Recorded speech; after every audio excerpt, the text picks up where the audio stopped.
Estamos de volta com Hora da Saúde. Nós estamos falando sobre aleitamento materno, estamos falando sobre amamentação. Eu continuo aqui com a enfermeira Ariadne e também com a enfermeira Juliana. Hoje elas trouxeram vários aparatos aqui para demonstrar a importância da amamentação, a forma certa de amamentar.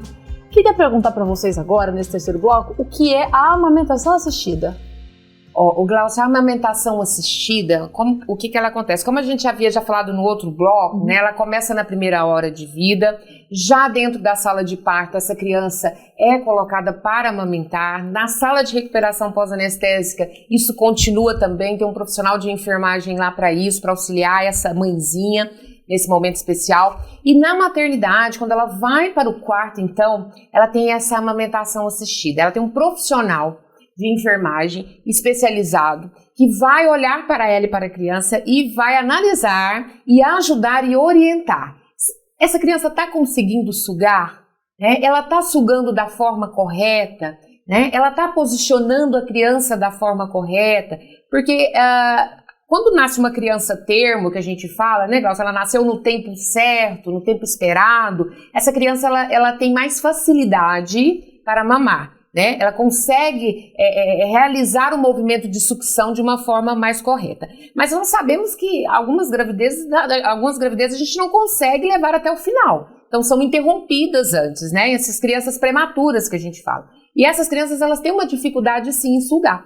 Então, quando eles vão para o quarto, lá a gente consegue orientar essas mãezinhas a realmente realizar a posição correta, ajudar essa criança a abocanhar o seio de forma correta. E existem, inclusive, Glaucia, algumas técnicas que vão além dessas orientações, né? Hoje nós temos a translactação e a relactação, onde nós temos o auxílio de um copo de uma sondinha que é colocado no seio dessa mulher justamente para estimular essa criança a amamentar.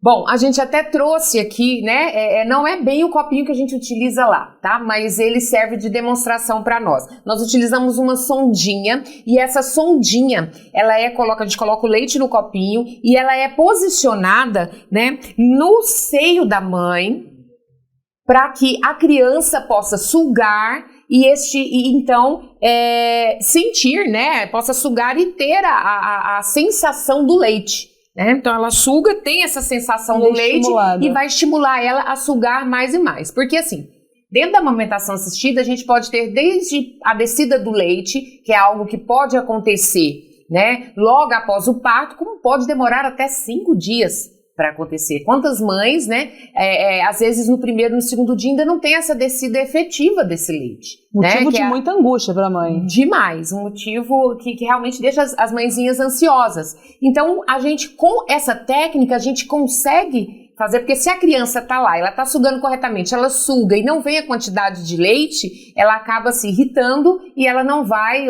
realizar a sucção e a mamada efetiva. Então, uma das técnicas é essa, né, da gente realizar a ajuda com a sonda e o copinho, né, para realizar aí o estímulo da sucção dessa criança. E existe alguma forma dos pais, amigos ou familiares ajudarem nesse período? Como que eles podem ajudar? Isso. Só complementando a Ariadne, que eu acho que é importante, só para esclarecer, a questão da relactação e translactação. O método é o mesmo, tá? É a forma de fazer a mesma, só que o leite é diferente, né? Então, assim, na relactação nós usamos o leite fórmula ou então leite pasteurizado, tá? E na translactação a gente ordenha essa própria mãe e passa esse leite ordenhado para a mãe, né? Porque a indicação da translactação, relactação, envolve inúmeros fatores, inúmeras causas, né? Pode estar relacionada à mãe ou pode estar relacionada à criança. Né? Então, assim, a gente avalia qual que é a indicação, por que está sendo indicado essa técnica, e a gente vai ver, às vezes a criança está com dificuldade na sucção, às vezes essa mãe já aconteceu a apojadura, que é essa descida do leite, né? Que acontece geralmente, tá? Entre o 3º e o 5º dia, mas isso não é regra, tá? Tem mulheres que acontece a apojadura no 2º dia e tem mulheres que acontece no 5º, no 6º dia de pós-nascimento. Né? Então, assim, e tem mulheres que descem esse leite e engurgita a mama, né? Então fica com aquela mama que o pessoal conhece como o seio empedrado, né? Então, assim, é uma técnica que a gente usa, a gente ordenha essa mãe, porque às vezes a criança não está conseguindo extrair todo o leite. Então a gente ordenha a mãe e faz essa técnica para ele mamar, continuar sugando para estimular o seio dela. E na ordenha também a gente estimula essa mama, né? Porque a gente está fazendo todo o movimento de massagem, ordenha, extraindo esse leite e fazendo com que a criança continue a estimular a sucção e a gente esvazia essa mama com a técnica, né? A questão da família. A mãe, quando uma criança nasce, a mãe já fica muito voltada a se preocupar com a criança, né? Então acaba que essa mãezinha acaba ficando um pouco de lado, né? Então a gente fala que o apoio da família, o apoio dos amigos a essa puérpera é muito importante, né? Porque a criança, a mãe já se preocupa com ela, né? Só que a gente fala que a gente tem que tomar muito cuidado com os conselhos, né? Com os palpites, porque vem a questão muito do palpite errado. Né, é a questão da criança chora. O que deu certo para um, acho que vai dar certo para ela. É a mesma coisa de você comparar duas amamentações. Você amamentou o primeiro filho, vai ser igual no segundo? Não, é individual. Né? Então, assim, não deu certo na primeira, eu não vou conseguir amamentar meu segundo filho? Não, porque cada gestação é de uma forma, cada criança é de uma forma, cada amamentação é diferente. Né? Então a gente sempre orienta muito a família, cuidado com os palpites, cuidado com, porque a minha filha fez assim, faz que vai dar certo, porque a vizinha fez assim, faz que vai dar certo. Então a gente tem que tomar cuidado com esses conselhos, porque às vezes o que dá certo para um não vai dar certo para o outro. Isso acaba que frustrando a mulher, né? Então cuidado com essas comparações entre um e outro, porque nós somos individuais. Né? Então, apoie essa mulher, dê carinho, dê amor, dê atenção, se preocupe com ela. O que você pode ajudar nesse momento fique com a criança para ela dormir um pouco, porque o descanso é fundamental. Ela precisa descansar, ela precisa de um tempo para ela precisa ter um tempo para ela entrar no chuveiro, tomar um banho e lavar o cabelo. Que isso é uma coisa que a gente ouve muito. Pode ajudar dando esse apoio. Isso, porque a gente ouve muito, você não tem tempo de lavar o cabelo mais. Então, assim, você quer colaborar com isso? Fique com essa criança alguns minutos para a mãe poder tomar um banho, para a mãe descansar um pouco. Mas os conselhos, os palpites, a gente tem que ser bem moderado, né? Até com o que a gente fala. Porque às vezes a mãezinha se sente mal, poxa, eu não tô conseguindo. Ela tá num momento muito sensível, muito sensível, ela tá abalada emocionalmente. E é um momento, né, Ju, que a gente fala assim, Gláucia, eu passei por isso, né, há 3 anos atrás, eu fui mãezinha e mãezinha já velhinha, que eu brinco, né, demorei a engravidar e tudo, e mesmo sendo enfermeira, mesmo estando na área há 19 anos, a gente passa por um momento que não é aquele conto de fadas, porque todo mundo põe a gestação como um conto de fadas. Eu tive uma gestação onde eu tive problemas, né? Eu tive uma gestação de risco por ser mais velha assim, né? A questão da minha pressão. Então, a mulher quando ganha a criança após o parto, ela geralmente está acima do peso. Se ela passou por uma cesárea, ela vai ter ali toda essa recuperação dessa cirurgia, que é cansativo, né? Então, além da parte física, tem a parte emocional dessa mãe.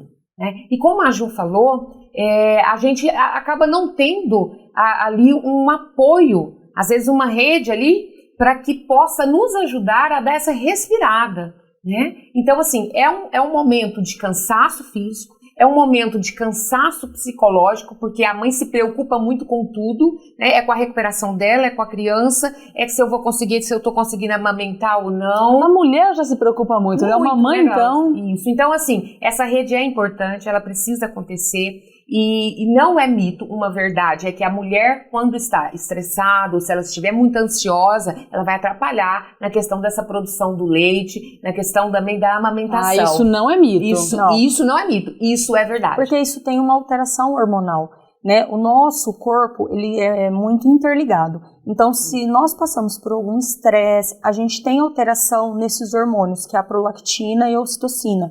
A prolactina, ela faz com que haja essa produção de leite. E a ocitocina, ela faz com que tenha essa ejeção do leite, né? Então, assim, a ocitocina hoje, ela é muito conhecida como hormônio do amor, né? Então, assim, a mulher, ela tem que estar bem, ela tem que estar olhando para aquela criança com aquele olhar apaixonado, né? Ela tem que estar encantada, então ela tem que estar bem, ela tem que estar com pessoas do lado dela para apoiar ela. Continuar tendo leite. Isso, porque hoje, os palpites que a gente vê muito, Gláucia, é a questão assim, a criança chora, é fome. O leite não sustenta. Outra coisa, existe leite fraco? Não. Que é algo que a gente ouve muito, isso é mito. Isso é mito. Hoje não existe leite fraco, gente. Se a gente comparar uma puérpera nutrida, se eu pegar um país que as pessoas tem essa desnutrição, se eu comparar o leite dessas duas mães, a questão nutricional é a mesma. Né? Então, assim, não existe leite fraco. O leite, ele é muito nutritivo para a criança. Hoje é um dos alimentos mais nutritivos que nós temos. Né? Então, sempre a gente fala para a mãe, não existe leite fraco. O que pode atrapalhar, né, é se o tempo de mamada está interferindo nesse ganho de peso, se a pega está errada, se a criança não está ficando no tempo correto em seio, porque o tempo de mamada vai definir o quanto que ele está ingerindo. Isso, porque se ele fica pouco tempo no peito, se a pega está errada, ele não consegue abocanhar correto a mama, ele não consegue extrair o quanto de leite ele precisa. Então, isso interfere no ganho de peso da criança. E em todos os casos, a amamentação dói? Não. A amamentação não é para doer. A amamentação tem que ser um dos momentos mais prazerosos para a mãe. A amamentação dói quando? A amamentação dói quando ela começa errado desde o início. Quando, por exemplo, essa criança não faz a pega correta dessa mama, ou quando uma mãe vai preparar a mama e lembra quando você fez a primeira pergunta, Glaucia, e vamos lá de esponja vegetal, e passa óleo X, óleo Y, e aquilo ali pode irritar a pele do seio e pode vir a ter as lesões, as fissuras que a gente fala, as rachaduras, então aí sim vai doer. Ou se essa criança não abocanhar da forma correta, mas a amamentação em si, ela não é para causar dor, ela tem que ser um momento aonde a gente vai ter o quê? O prazer dessa mãe e dessa criança também. Agora, é lógico que isso traz muita ansiedade, isso traz muito transtorno, né, para as mães de pensarem assim, eu não vou conseguir, ou se meu bico rachar, o que eu faço? Mas, se for bem orientada, se realizar a pega certa, se colocar a criança na posição correta, não tem erro. A amamentação é um momento feliz. Olha, a Ariadne e a Juliana estão te dando todos os motivos para perder realmente o medo. Gente, existem alimentos que realmente alteram a produção do leite? Isso também é verdade? É mito? Mito, né? É mito. Não precisa comer canjica. Não, e nem tomar cerveja preta. Não precisa? Não. Vou arrumar outro motivo para cerveja, né, Glaucia? Mas então não alimentação, né? A gente fala que o alimento, a única coisa realmente que a gente falou desde o início é a ingesta de água. Né? Mas não existe alimento que vá aumentar a produção de leite. Existem alguns alimentos que a mãe que amamenta deve, às vezes, não comê-los, não é mesmo, Juliana? Na verdade, a gente fala que a cerveja é um que a gente não indica, né? Então, porque tem álcool. Isso, tem álcool que acaba aqui. O que é o mito da cerveja preta? Para resumir para vocês. Antigamente, o pessoal falava, toma cerveja preta que aumenta. O que acontecia? A mãe ingeria cerveja preta, a criança ia aqui pro leite, então ela dormia por mais tempo. Nesse fato dela dormir por mais tempo, acabava que juntava mais leite, a produção aumentava. Então, por isso que ela falava que tinha um aumento da produção. Só que não era, a criança espaçava mais para mamar, então tinha esse acúmulo, né? Então, assim, alguns alimentos, gente, a gente pede para diminuir o consumo durante a amamentação. A questão do café. Tem pessoas que gostam de tomar café. A gente pede uma xicrinha de café, não vai fazer mal. Só que a gente tem que, não é a qualidade, é a quantidade. Não pode seguir aquele hábito. Não. Chocolate. Ingestão, né? Eu posso comer um pedacinho de chocolate? Eu amo chocolate, Juliana, eu não vou poder comer chocolate nunca mais. Refrigerante é outra coisa que a gente fala, é algo maléfico para nós, né?